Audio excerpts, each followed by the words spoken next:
Top quality और consistent performance के लिए सिर्फ सिल्वर पंप नाम याद रखना। રાજકોટથી સમાચાર કે જે શ્રાવણ માસમાં મહાનગરપાલિકાના આરોગ્ય વિભાગની કાર્યવાહી જોવા મળી। અલગ અલગ એકમોમાંથી ફરાળી વાનગીઓના નમૂના લેવામાં આવ્યા છે। યુનિવર્સિટી રોડ પુષ્કરધામ રોડ પરથી 5 દુકાનમાંથી નમૂના લેવામાં આવ્યા।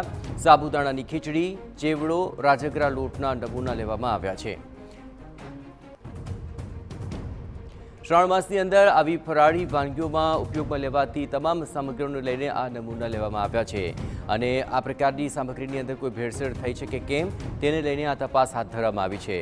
મહાનગરપાલિકાના આરોગ્ય વિભાગે આ કાર્યવાહી હાથ ધરી તેને લઈને વધુ વિગતે વાત કરવા જોડાઈ રહ્યા છે રાજકોટથી સંવાદદાતા મોહિત ભટ્ટ। મોહિત, આ તમામ સામગ્રીઓની અત્યારે ચકાસણી ચાલી રહી છે, કેટલા એકમો ઉપર આ ચકાસણી ચાલી રહી છે અને કશું વાંધાજનક આવ્યું છે?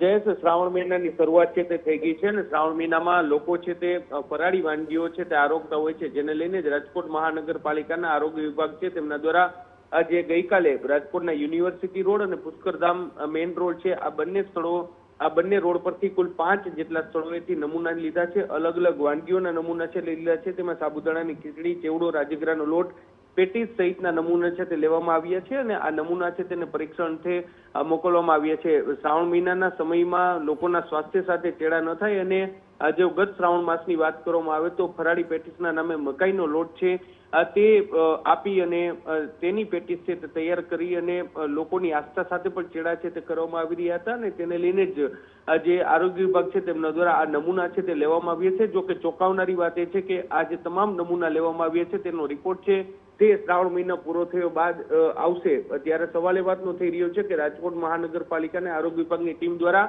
અગાઉથી આ પ્રકારના નમૂના છે તે કેમ લેવામાં ન આવ્યા અને હવે જો આ નમૂના ફેલ થશે કે પહેલા અનેક લોકો છે તે આ પ્રકારની વાનગીઓ છે તે આરોગી લીધી હશે, ત્યારે તેને લઈને જવાબદાર કોણ તે પણ એક મોટો સવાલ છે। જયેશ, આભાર મોહિત, તમામ ગતિવિધિઓ પર આપ નજર રાખતા રહેજો।